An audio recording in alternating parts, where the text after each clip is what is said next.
Hi, friends. Don't let this image put you off. You know, we all look like this underneath the skin suit. Yeah, this is me and you too. All of us. Maybe it'll help us not be so attached to the looks of the form that we're wearing. Anyway, this Tracina is death. That's the title of it, Death or Transformer. I certainly can see that it's that way for me, traveling the void, being unafraid to just step off the edge, you know?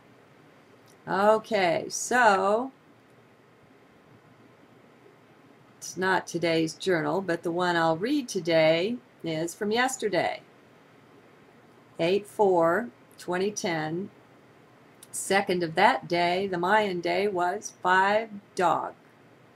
1 foot in mind, 1 in heart, or making the transition to joy.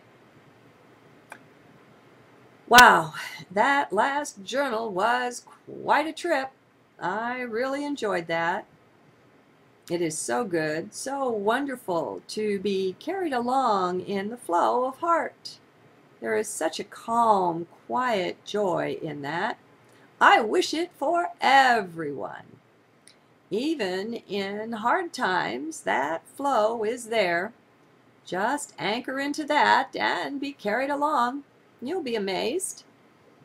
All the teeth will be taken out of life, out of the hard or difficult things especially. They have no more bite anymore that can hurt. They're just things passing away through the life. They come and they go. No big deal. Oh, there's a big deal, all right, but it's the presence that they leave in their wake. Those now appear, where before they just couldn't be seen. Why not?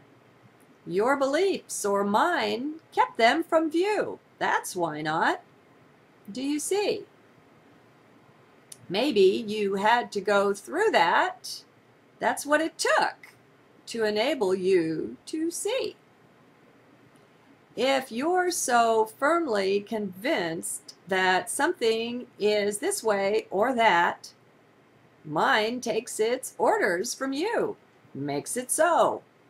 Though you may not consciously know it, what's happening is that you've set up that vibration, called it forth.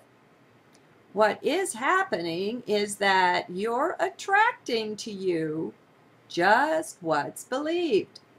Mind will do anything to make it so, make it seem to be so at any rate. That's mind's domain. Mind isn't all that powerful after all. But as long as mind wears the pants in your life, wears the crown, sits on the throne of your life, then mind will rule. Has no compassion at all, has the mind.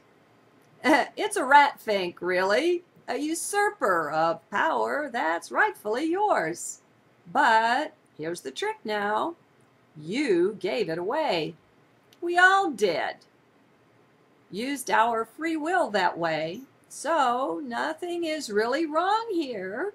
This is your choice. Yep. You feel that resistance? Sit with it a bit. Your life just as it is, that is your choice. On some level, no, don't run from it. Mind will try to squiggle and wiggle away from this.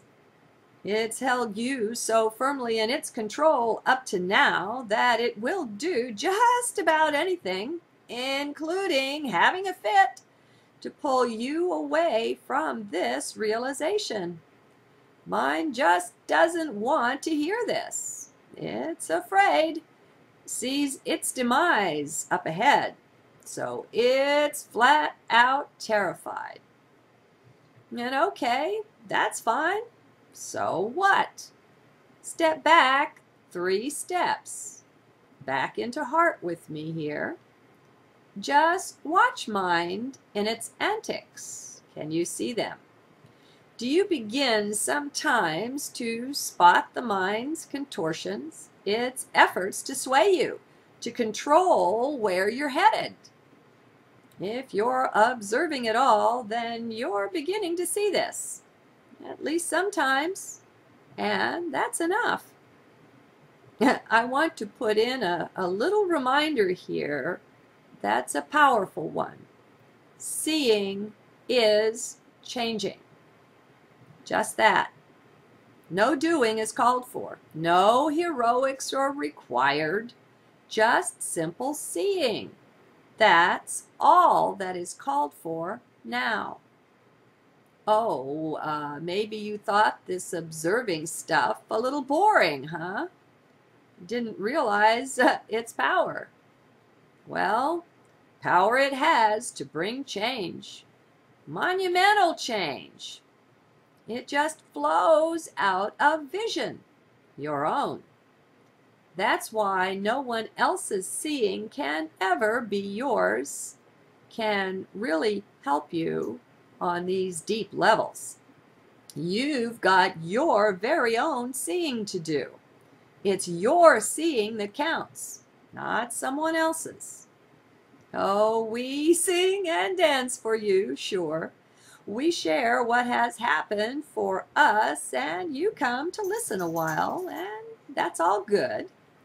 What's good about it, though, isn't what happened for us, but those resonance bells it sets off within you, in your heart. You can hear them. You can feel them. That's what pulls you to take this stuff in. It's really got nothing to do with who's speaking. That's what's really happening, at least from my perspective, is that you, like the rest of us, have been living on the surface, being guided by the mind and by the externals of life. You've allowed others to even set your opinions for you, give you your understandings of what's right and wrong, what should and shouldn't be happening out there, and all the rest. So that's the way it's been mostly for everyone up until recently. Now things are changing so fast, you're having trouble sometimes just keeping your breath. It's amazing, but maybe your head isn't far enough about all this. Now, what am I saying here? Maybe your head isn't far enough above all this to see it yet, to see what I see happening. So I'll share it with you for what it's worth. I see you taking your whole focus from life, quote unquote, out there, and moving it inward, going to heart, realigning with that. This you can see, I bet, but there's more. For though you're doing that, you've still got a certain amount of the self vested in the external life. This can't be pulled in all at once, usually, so it comes in stages. First this thread, then that one is pulled from the spaghetti ball mess. You're awakening. Okay, but here's the rest of what I see.